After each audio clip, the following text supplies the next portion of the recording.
40 лет богатство, деньги есть. И если нет, нижнего вот, seninle benden ne değil. Olsana xeyri var. Yok talım oldu ne gayrı. Hiçbir şeye. Buna göre lazım idi.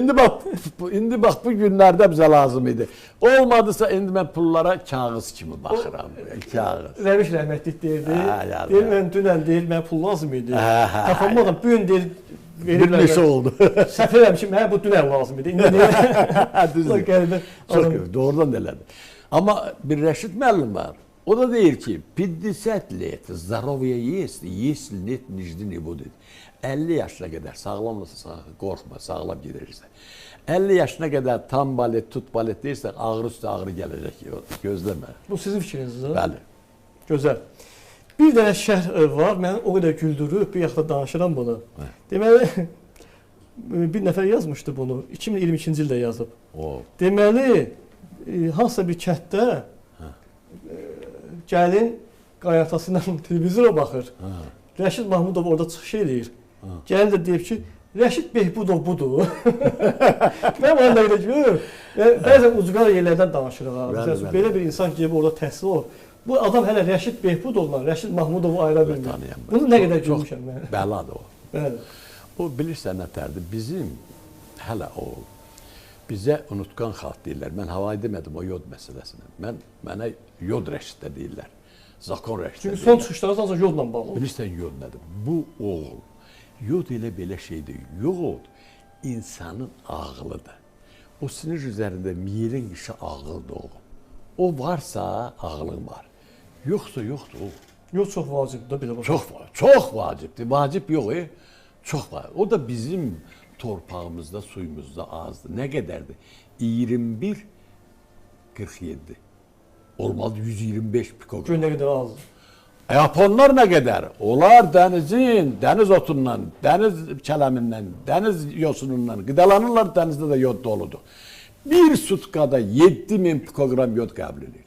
Onunla reis oymur ha, bu su var mı? Suyuna yod tökür o. Problem nədədir ki, bizdə niyə o qədər deyil? Problem nədədir? Torpağında yoxdur. Torpağımıza yoxdur deməli. Suda yoxdur. Torpaqda olur suda. O toplayır, torpaqda buxaranı alır, o da gəlir, bax bunlara çatdı, bax bunlar hərəkəti var, ağlanma yoxdur. 50 milyard burada da onun üstü gərək hamısı yeniləsin ki, ağıl olsun. Anladınız? Başa düşdüm. Təəssüf ki, yodumuz yoxdur. Yoxdur, bax. Təəssüf ki, yoxdur. Bizə unutqan xalq ona görə deyilir, yaddaşımız yoxdur. Sinirdən impuls keçmir. Yaddaş bizə nədir? Bax, belə bir dövrə var. O krugu impuls daima dövləmədi. O sinir üzərində bir miyelin qışası yoxsa gəldi burada. Dilimin üzərində plan keçir. Elə olub bu ən yaxın adamın dili. Deyirsən adı yadımda çıxdı. Bu şeylər hansı kitablarınızda var? Bəs nə? Rəşid Mahmudov deyir ki, qadınlar danışa-danışa qadınların evini yıxır. Özləri bir-birinin evini yıxır. Özləri bir-birini. Qadınlar qadınların evini yıxır. Sonra İnsanları məhv edən siqaret filan deyil, insanları 12 saat işləmək, aşağı maaş, kredit, ipoteka, ailə qarşısında xar olma sıxıntısı və daim əzilmə qorxusu məhv edir. Tamam, doğru. Möhtəşəm. Həqiqətən belədir. Həqiqətən belədir. Həqiqətən. İnsanlar yaşamır, yaşamağı biz unutmuşuq. Yaşamaq deyil ki bu. Bu Ruslar deyir, suşestvuyum. Sən nəvənə bir dənə şey ala bilmirsənsə, pulun yoxsa, çatdıra bilmirsənsə, dolana bilmirsən. Azca görürsən ki, mağaza qarşısından uşaqla keçir. Deyir ki, yox, gəl bura girməyək, pulu yoxdur deyə, uşaq amma istəyir nəyəsə. Əlbəttə. Çox çətindir. Çətindir, qabağını, o pulun qabağını məmurlarımız alıb. Əhməd Ağaoğlu'nu tanıyırsan, eşitmirsən? Əhməd Ağaoğlu 1900, bilirsən də, Fransada dövləti quran olub, Sankt Peterburg'da dövləti quran olub, Atatürk'ün müşaviri olub neçə. 1907-ci ildə, bax, o sənin heykəl var dediniz, Zərdabi, ha, o Zərdabinin cənazəsinin üstə gəlib. Gəlib cənazə, bax, belə uzanır.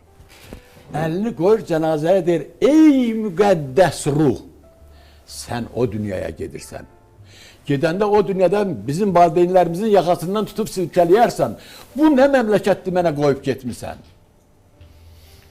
Rəisimiz oğru, məmurlarımız rüşvətxor, Ziyalılarımız da bir-birindən də düşməkdədir. Bax, Bəli, bax bəli, odur, odur. Rəşid müəllim, yazıçı Alanla, Alanın kitablarını oxumusunuz yoxsa? Onun bircə kitabını oxumuşam, çox xoşuma gəlib bu özdə. Anar niyə düşmən zad deyiləm mən ona. Amma düz eləmədi o. Gəlməydi mən. Heç kəs ondan demirdi. Hə, kimsə dəfnindən gəldi. Ha, İlyas Tapdığın dəfində gəldi, şair yoldaşıdır. İlyas Tapdıq nə səhv eləyib. Gəlməydin. Muavinini göndərəydim, deyilən xəstədir, gələnmət, bağışlayın. Amma gəlməyini qiymətləndirdim, deməli harasa hörməti və sayğısı var və dostluqları yəqin ki olub, ona görə gəldi. Olub bəlkə. Ola bilsin gəlib çıxış eləməyib.